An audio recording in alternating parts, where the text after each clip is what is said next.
Hey, what's up guys? Welcome back to the channel for another episode of What You Need to Know. On today's episode, we're going to be talking about this. Stay tuned.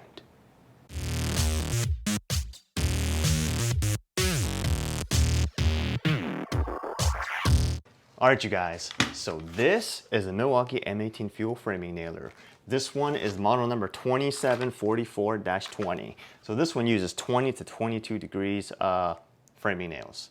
It's really 21 degrees because I haven't really seen 20 or 22 degrees collated nails, but it can use full-size head. So it's really just a 21 degree framing nailer. So I believe this is Milwaukee's first framing nailer. I know they made nailers before, but I don't think they made a framing nailer. I could be wrong. We're gonna double check on that. But anyways, this is the newest current one as of right now, which is September 13 to 2020.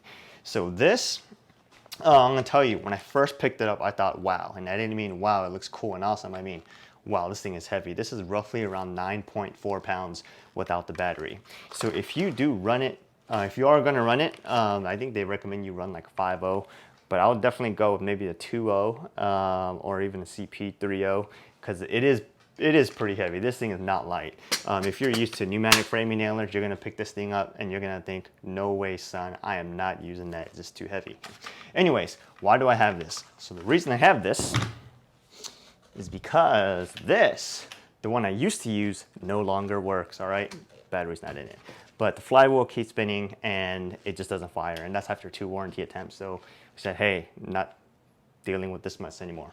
So anyways, long story short, my first framing nailer was, I want to say, what was it? A Porter cable pneumatic framing nailer. And that thing was great. It had bum fire, pop, pop, pop, pop. Reliable, works great. And then the cordless ones first came out. And if you're not doing like a whole house framing job or something big like that, it's really a pain just if you just need to frame like one maybe small wall or a few things here and there to break out the compressor. If you have to carry it upstairs, then you got to run the cable, and you may be on a site where there might not even be power. You may be out building a shed somewhere in the woods, and you'd have to deal with generator. Anyways, long story short, there's a big convenience to cordless framing nailers. We're not going to get into that. But anyways, so we picked this up, right? And it worked great. No longer works anymore. Like I said, no battery, just doesn't fire. But there's a big convenience to that. But we're not here to talk about that. We're going to talk about this. So let's go over, like I said, just a few things that are really nice to have on this thing. So this used 21 degrees collated nails. This one I got here 3-inch slicks, plastic collated full head nails, and it loads from the back. So you drop it in like so. You pull this back.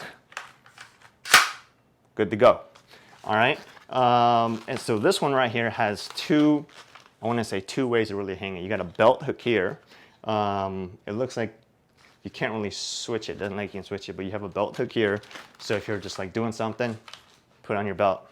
It's also got a rafter hook on this side. Okay. It does have the non-marring things that, so if you put it down on something like a sensitive countertop or something, you don't have to worry about it.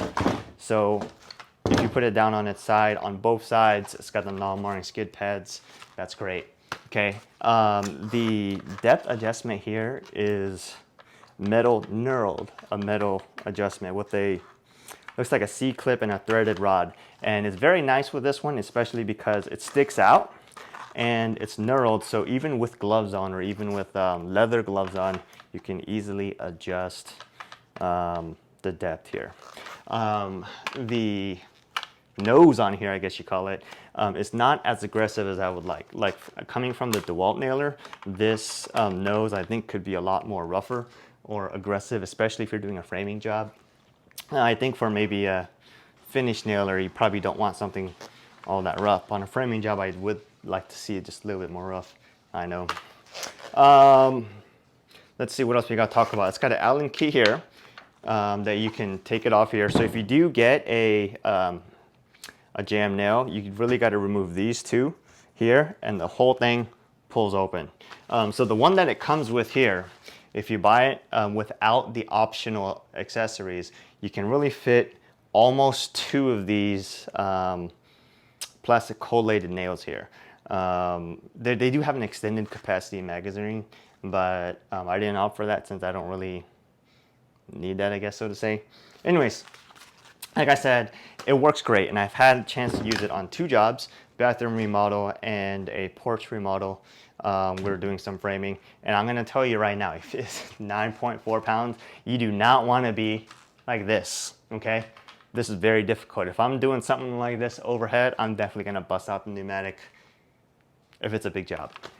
But like I said, we're not gonna get too far into that. So it works well, okay? It works very well on anything you can imagine, 2x4s, pine, Doug fir, whatever. Even works good on LVL, or is it LSL or LVL? We're gonna go with LVL, engineered lumber, let's call it that. And it works well. They said it has a speed bump fire of up to 3 nails per second. I'm usually not doing anything like that, but I'm gonna go ahead and tell you, I did try it out, but I think what really bugs people is that on pneumatic, you really expect pss, pss, pss, pss, right? On this one, you kind of hear that compressed air, not wind up, but the air compressing, and it kind of gets to you to do the 3 per second, but it does work pretty fast. So there's 2 types of cordless battery powered framing nailers on the market. One that uses the flywheel like the DeWalt, has the wheel kind of spinning and bam, it hits it in. So if you do start it up, you hear zzz, it's winding up, right? And then this one uses kind of like a compressed air type deal. It has a canister, compressed the air, and bam, fires it in. So we're gonna go into a few demos here a bit, but I did want to go over just anything else. On here, the power button is back here. It's big enough that you can turn it on, power it on or off while you're wearing a glove. You have to hold it for it's about 2 or 3 seconds, and it pops on. And when it turns on to, maybe it's because I always use that, but single fire mode, okay? And then there's also bump fire mode, and you can adjust that by pressing the mode button for about 2 seconds. And you can also do that by, even if you're wearing a glove. So it does have a dry fire lockout, and for me, I think it has a dry fire lockout when there's about 3 or 4 nails left. So sometimes every once in a while, I'll think, hey, it's got like a few nails left, I can hit that one more, right? But it really won't because of the dry fire mechanism. Like if I haven't already mentioned, loads from the back. I haven't had it jam yet, so it's great. But like I said, the biggest downfall is the weight. There is a little light on it. It does work pretty well, especially if you're in a corner or if you're going up there in like a porch overhang type area and there's no light. It does work decently well. It's way better than not having a light. So that's great. I haven't really had a chance to use the rafter hook because obviously I'm not framing up on a rafter, but we're gonna go get into something here real quick. So we'll go over some of the basic stuff that it can do, all right? So everybody knows this is literally just 2x4 framing lumber, okay? And this is gonna work well. There's not gonna really be any issue with this, but because everybody wants to see it go, we'll go over it real quick. Put on some ear, so I'm in a very small enclosed space, so it's pretty loud. If you're outside, I would say you could probably get away without something like this, without ear protection, but I would still wear it. You know what they say, safety first. All right, so we're gonna turn it on, and we're using a 2.0 fully charged M18 compact battery, all right? So if I turn this on,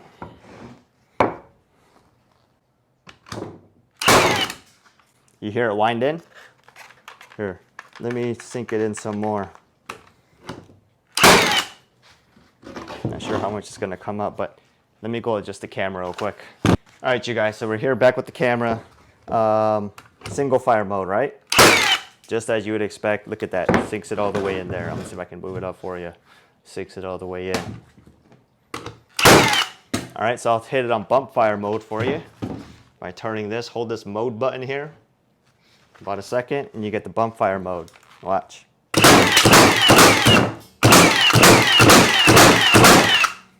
So as you can see, if you are using bump fire mode, the faster you go, the less consistent it is. And that may be because I have it set just to sink just a hair below the wood here. And this is not particularly hard wood, okay? So going back to single bump fire, bump fire at once. Works fine. But if you go bump fire multiple times really fast, it'll stick out. And that's even as the wood is cracking. All right, so let me load another strip of nails in here real quick. Sink it in from the back here. All right, bump fire. See?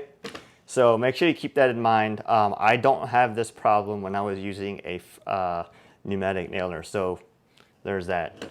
No need to do OSB through this. I know a lot of people do that. We don't need to do that. But so here's something that is a very common building material. You got an I-joist here, usually between floors, and then people are using sometimes 2x4s or subfloor. So if it works fine through here, obviously it's going to work fine. I'll show you right here like this. Look, works great. All right, no problems. So this is easy stuff. Okay. So now what people really want to see is how well does it work with this. This is engineered lumber. This is lumber we had from one of the one of the beams that was left over. We cut it off. So this right here, watch. It's about 1 7/8. It's 1 7/8 inches thick. Okay. Let's go and nail this thing to it. All right. So.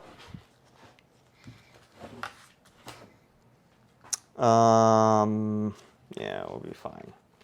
So we'll take this, set it to single fire mode, all right? We're going to see how well it goes through here. Perfectly fine.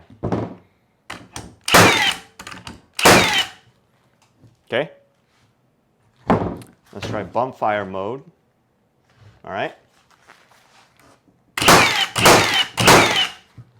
So like I said, if you go slow on bump fire mode, it works fine. If you go fast on bump fire mode is where it really slows down. Watch.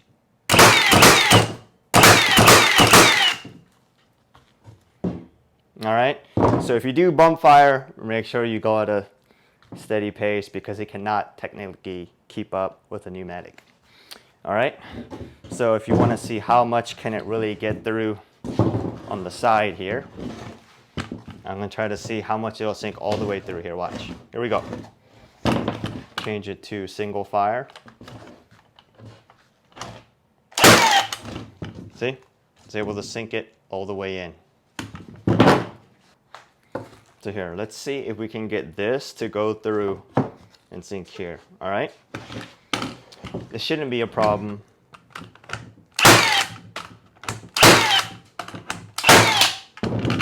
And it works fine, all right? Not an issue. Now, what a lot of people really want to see is how does it work from engineered lumber to engineered lumber, all right? So let's find out. So like I said, this right here is that engineered lumber. And here's another piece of the exact same material, okay? Looks like this one was built, date code February 11th, 2020. All right, so we're gonna take this engineered lumber and see, actually there's a knot right here, so maybe somebody on the internet is gonna say, hey, that's an unfair, all you Milwaukee fans out there. But let's see how well this works here, okay?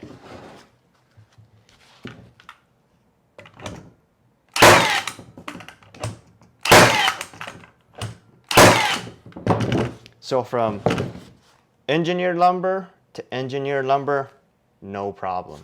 All right. Toss this out later. All right, you guys. So this is the M18, like I said, the fuel framing nailer. I don't know if they made the first generation one or not. I do know they made first generation like brad nailers and finish nailers, and they just weren't very good. So this right now is currently my go-to one, obviously, because my other one's broken. But I will say the power and consistency of it in non-bump fire mode, single fire mode, is very good. The DeWalt one, it was just very inconsistent even in single fire mode. It just was not working very well. Every once in a while it would stick out and you had to hammer it in. You'd pull the hammer out of your belt, whoosh, put it back. It just gets a little annoying a bit of time, especially if you're trying to work pretty fast. Not super fast, but pretty fast. One thing I guess we should have built the wall, but it does fit between the studs. So if you had like a king and jack stud across a window and you had like a middle stud. It does fit there and it works fine. Because of the angle on it, you can get some toenails in. It works great. No real big issue with that. Why do I have this one, not the 30-degree one? Because this one I was able to get for about $80 cheaper than the 30-degree one. No real preference there. I do know 30-degree one kind of gives you a little bit more accessibility. But with that being said, that's great. So like I said, I've had a chance to use it on 2 jobs. Works great. Engineered lumber, not a problem. Framing lumber, not a problem. It's way more consistent. The biggest downfall, as I mentioned before, is literally the weight. If you're going to be using this a lot, you really need to, I don't know, do some arm workout and get your muscle strength up or arm strength out or something. Or if you're just using it where it's just moving down all the time, that's fine. Or if you're just naturally a really strong person, you shouldn't have a problem.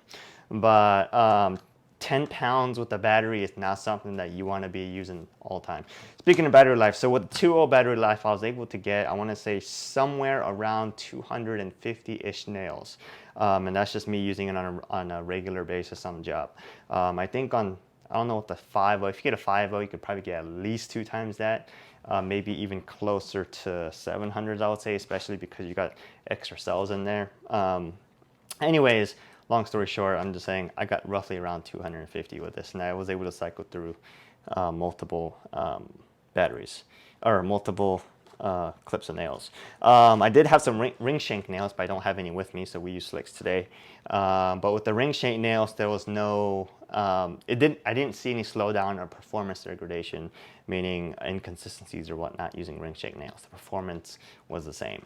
Like I said, we use 3 inches. I'm always using 3-inch nails around here, but it is nice. You don't have to worry about the cord and the inconsistency of the flywheel. It does have that weird sound, like zzz, where it's recompressing, I guess, the air canister or something there, but it works pretty great. No real complaints, except this thing is generally, I want to say, around $350. The cheapest I've ever seen it somewhere was about $250-ish, $260-ish, without the battery, obviously. But I know you can get it as a kit with the 5.0 battery for roughly, I want to say, just the tool itself is at least $350. So it's a good deal, especially if you're doing a lot of framing or if you're doing a lot of remodel jobs or anything like that. It works well, no real big issue. M18 FUEL, I will say they have done it right with this. With this product, works well. The power and performance you would expect from a premium cordless tool. Downside is that they found a way to make it, I don't know, 34, 5 pounds lighter. It would be a freaking miracle, right? I mean, everybody would love this thing. But there you have it. I hope this video helped you guys out. I'm trying to think about what else you may need to know. That's an easy loading clip. You guys saw me do it multiple times. Easy to adjust. Nose is fine. Hook is fine. No issues. So do I recommend it? If you, depending on what kind of work you do, if you use a framing nail or not, yes. So there you have it. I don't